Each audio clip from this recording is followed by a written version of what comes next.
Skuad timnas Indonesia untuk menghadapi babak kualifikasi Piala Dunia 2026 udah dirilis nih. Ada 22 nama yang dipanggil dan ada satu kejutan, yaitu Elkan Baggott dipanggil sama Sinteyong. Ada apa ya? Ya mungkin Sinteyong yang tahu sama jajaran pelatihan kenapa Elkan Baggott nggak dimasukin ke dalam skuad yang bakal menghadapi Irak dan Filipina di babak kualifikasi Piala Dunia 2026. Tapi gimana nih netizen? Optimis kan nih sama 22 nama yang dipanggil sama Sinteyong untuk meraih poin penuh nih lawan Irak sama Filipina? Mari kita bahas. Ini dia pembahasannya.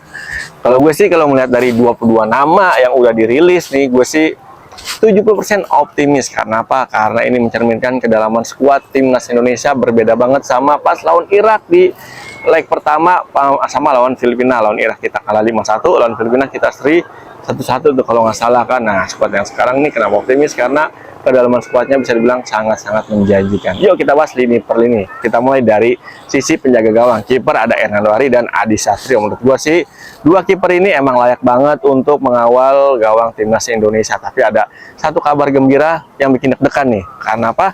Yaitu terkait Marten Paes. Mudah-mudahan sih proses perpindahan federasi Marten Paes yang sekarang sedang diajuin di CAS nih, kita lagi bertarung di CAS. Mudah-mudahan sih bisa selesai sebelum bulan Mei berakhir nih, agar Marten Paes dan mudah-mudahan PSSI bisa menang dan agar Marten Paes bisa main lawan Irak dan Filipina nanti. Kalau Marten Paes sudah bisa main lawan Irak, widih, ini kabar menarik banget, kabar bahagia banget, karena itu bisa menjadi nilai tambah, bisa jadi booster bagi lini penjaga gawang kita nih. Aku optimis banget kalau Marten Paes ada di bawah mister gawang Indonesia, ini Irak pasti gemeteran lawan Indonesia ya kan.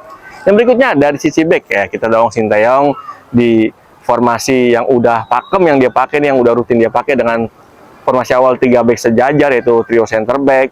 Ini juga nama-nama yang dipanggil ini sangat-sangat menggembirakan banget. Ada Hapner, ada Rizky Ridho, ada Jay Izes, ada Jordi Amat, ada Ferrari. Ini menurut gue sih emang ini skuad udah dalam banget nih untuk posisi ini nih, untuk 3 back sejajar. Ini juga kalau ini siapapun yang dimainin, gue sih optimis banget ini bisa menjaga lini belakang kita agar sulit dibobol sama lawan-lawan Indonesia nih, Irak ataupun Filipina. Dan gue yakin banget nanti starting line up yang diturunin sama Sinteyong buat lawan Irak atau Filipina ini udah yang terbaik banget kan. Gue optimis sih di 2 pertandingan ini kita bisa clean sheet. Kita geser ke sayap, back sayap nih, ini juga nggak kalah melimpah skuadnya nih.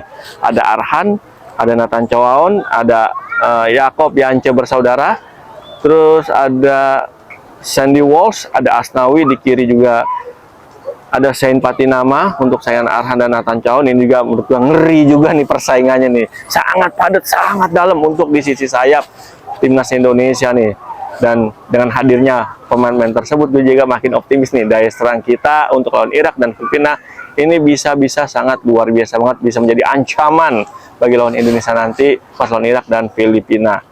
Di sisi pemain tengah ini juga nggak kalah menarik nih, ada Ivar Jenner, ada Prof Toha, Tom Haye, terus ada Ricky Kambuaya, dan tentunya ada Marcelino Ferdinand. Dan menariknya lagi, untuk posisi DM ataupun AMF ataupun MF, ini Nathan Choaon bisa ditarik ke posisi ini nih, karena di Piala Asia U23 kemarin Nathan Choaon ketika ditaruh di posisi DM ataupun di CM ini luar biasa banget. Nathan Choaon penampilannya sangat-sangat sangat-sangat menjanjikan, penampilannya sangat-sangat solid untuk menjadi pemain tengah nih. Dan ditambah 4 nama tadi, gue makin yakin kan Irak nanti untuk aliran bola ke lini depan kita ini bakalan lancar. Di lini serang, nah kita ada 4 nama nih, ada Egy Maulana Fikri, terus ada Dimas Derajat, ada Rafael Strike, dan tentunya yang terbaru ada Ragnar Oratmangun. Ya, siapapun diturunin sama Sinteyong ini mudah-mudahan bisa menjadi mesin gol, bisa menjadi bisa jadi striker yang bisa membongkar lini pertahanan dari lawan Indonesia, entah itu Irak, entah itu Filipina. Gue sih sangat mengharapkan nanti Rafael Strike sama Ragnar Oratmangun lawan Irak dan Filipina bisa main bareng nih di starting line up. Dan mudah-mudahan Ragnar Oratmangun bisa langsung nunjukin lagi ketajamannya pas kayak pertandingan terakhir tuh di babak kualifikasi Piala Dunia lawan Vietnam. Dia bikin 1 gol di laga perdananya. Kemudian lawan Irak nanti Oratmangun udah bisa bikin gol lagi, plus Rafael Strike kembali bikin gol indahnya kayak lawan Korea Selatan di Piala Asia U23 kemarin tuh ya kan.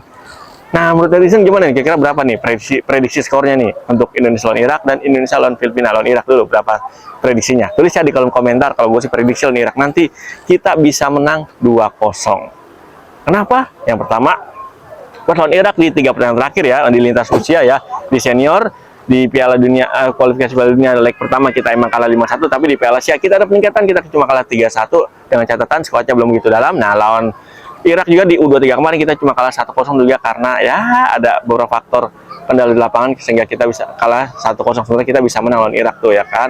Nah, gue yakin banget nih dengan skuad yang mendalam saat ini nih, dengan nama-nama yang udah dipanggil sama Sintayong, gue optimis banget Indonesia bisa meraih poin sempurna lawan Irak nanti, skornya 2-0. Oke, ketemu lagi bersama gue Irwan Chan di konten update abangan berikutnya. Thank you, salam olah bola.